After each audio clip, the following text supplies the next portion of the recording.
ओह, अब समझा। तो ये मदन सिंह कीरत को मारना चाहता था।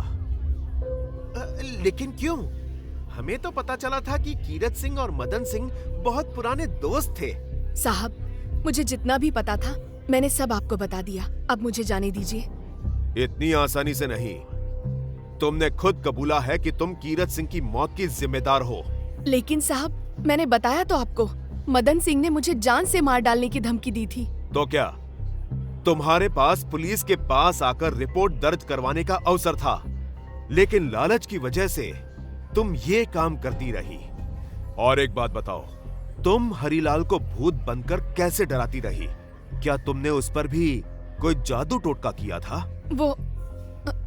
वो साहब, असल में मैं हरीलाल के घर के आगे और खेत में एक विशेष पौधे के कुछ पत्ते जला दिया करती थी, जिससे इंसान को नशा सा होने लगता है और उसी नशे में उसका दिमाग अजीबोगरीब चीजें देखना शुरू कर देता है। ये ठीक वैसे ही काम करता है जैसे इंसान कोई सपना देखता है। उसके सामने कोई सामान्य तरीके से भी बात करे तो उसे ऐसा लगेगा जैसे वो आकार में भी बहुत बड़ा हो गया है या फिर हवा में उड़ रहा है। इसलिए हरीलाल उस दिन मुझे देखकर इतना डर गया कि अगले पूरे दिन बुखार में पड़ा रहा।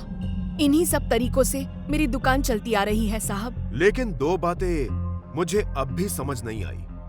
क्या तुम और मदन सिंह हरीलाल के खेत की जमीन में कोई जहरीला कीटनाशक या केमिकल मिलाते हो, जिसकी वजह से उसके खेत की फसल हर बार खराब हो जाती है? हाँ साहब, जरूर ये भी इसी का किया कराया होगा। नहीं साहब, मुझे इसके बारे में कुछ नहीं पता है। हरीलाल, मुझे लगता है ये भी मदन सिंह का ही काम होगा।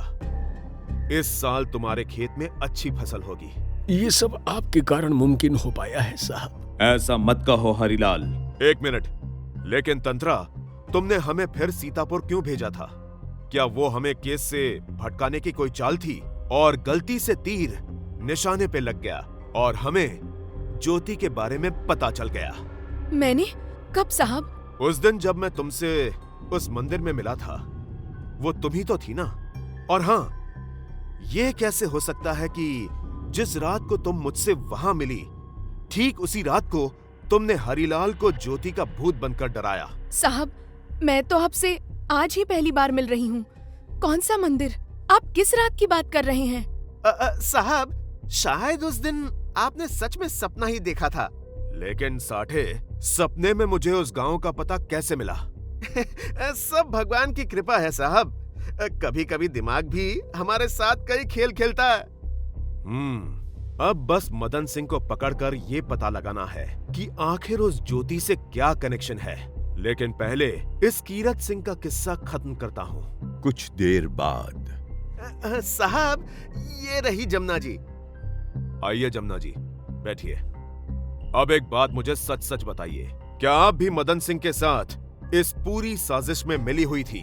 जमुना बुत बनकर बैठी रही।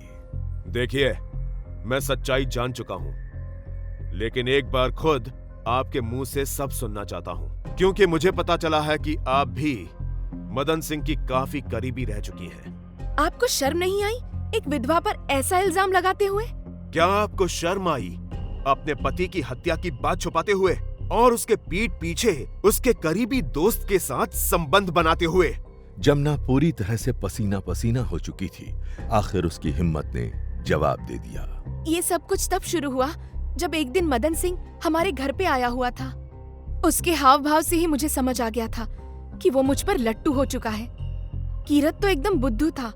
पूरी जिंदगी उसने इसी छोटे से गांव में गुजार दी। मेरे इतने समझाने पर भी वो मुझे शहर लेकर नहीं गया।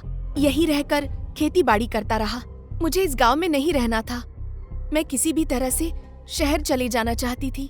ऐसे में मैंने चंदन और मदन सिंह से मदद लेकर यहाँ से रफू चक्कर हो जाना ही ठीक समझा।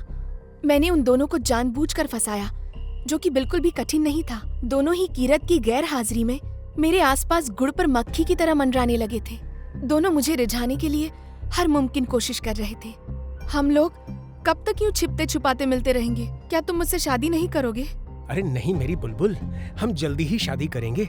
बस एक बार तेरे पियक्कड़ पति को रास्ते से हटा दे। देखो, कीरत को हम पर शक होने लगा है। हमें जल्दी शहर भाग जाना चाहिए। मेरा बस चले तो मैं आज ही तुम्हें लेकर यहाँ से निकल जाऊं, लेकिन क्या करें, शहर में मैं हमारे लिए एक व्यापार खोल रहा हूं, उसके लिए पैसा भी चाहिए ना। एक रास्ता है, अगर तुम अपने खेत के कागज किसी तरह मुझे दिलवा दो तो कीरत को पता लगे बिना हम एक शहरी ठेकेदार को यह घर बेच सकते हैं। मैंने उससे सब बात भी कर ली है, फिर हम पूरी जिंदगी मजे से काट सकेंगे। मैं समझ गई थी कि मदन सिंह की नीयत में भारी खोट है। दूसरी तरफ चंदन भी कुछ कम कमीना नहीं निकला। गांव वालों से मुझे पता चला कि ठाकुर ने चंदन की शादी पास के गांव के बड़े जमींदार की बेटी से तय कर दी है। इसलिए जैसे ही कीरत सिंह मारा गया, मैंने अपने मायके जाने के बहाने से मदन सिंह और चंदन को झांसा दिया और शहर में अपने भाई से कहकर ये जमीन पहले ही खरीदार इस हरीलाल को बिकवा दी। शायद यही वजह है कि उस मदन सिंह ने गुस्से में आकर चंदन पर कीरत के खून का आरोप लगा दिया, जबकि उसकी मौत तो शराब पीकर उस तालाब में गिरने की वजह से हुई थी। आखिरी दिनों में वो पागल ही हो गया था। कहता था कि उसके पीछे कोई आत्मा पड़ी है जो उसकी जान लेना चाहती है। कीरत की मौत कोई हादसा नहीं, बल्कि एक सोची समझी साजिश थी। क्या? आखिर मदन सिंह का ज्योति से क्या कनेक्शन है, जानने के लिए जरूर करें चैनल को सब्सक्राइब। ये कहानी जारी रहेगी।